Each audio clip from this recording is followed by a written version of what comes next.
Auto కార్మికులకు తీవ్ర నష్టం కలిగించే ఏటీఎస్ మోటార్ వెహికల్ నూతన చట్టాన్ని రద్దుపరచాలని ఆత్మకూరులో సిఐటియు కార్మిక సంఘం ఆధ్వర్యంలో ఆటో వర్కర్స్ యూనియన్ సభ్యులు మహారాలీ నిరసన ర్యాలీ నిర్వహించారు. మున్సిపల్ బస్టాండ్ నుండి ఆత్మకూరు ఆర్టీఓ కార్యాలయం వరకు ఆటోలతో పట్టణంలో నినాదాలు చేస్తూ ర్యాలీ నిర్వహించారు.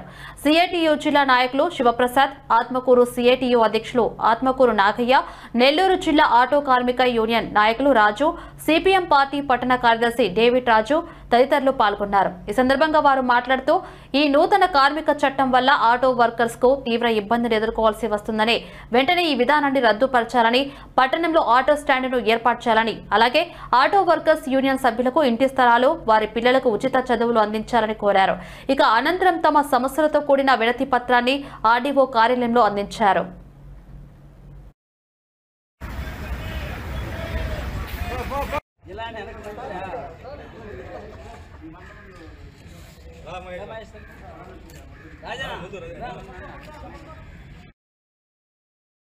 నా పేరు శివప్రసాద్, సిఐటియు జిల్లా కార్యదర్శి.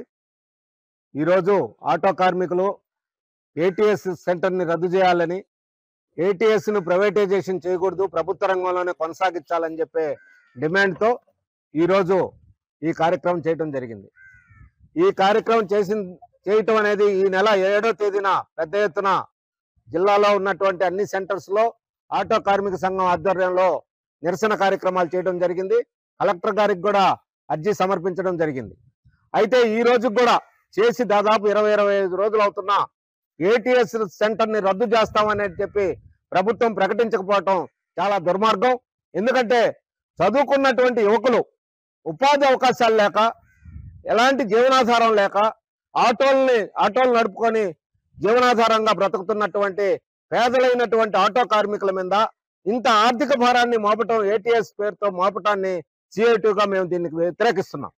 అలాగే ఈ రోజు జిల్లాలో ఈ ఏటీఎస్ సెంటర్ని రద్దు చేసి ఆత్మకూరులోని ఎఫ్సి చేసుకునేటట్టుగా వెసులుబాటు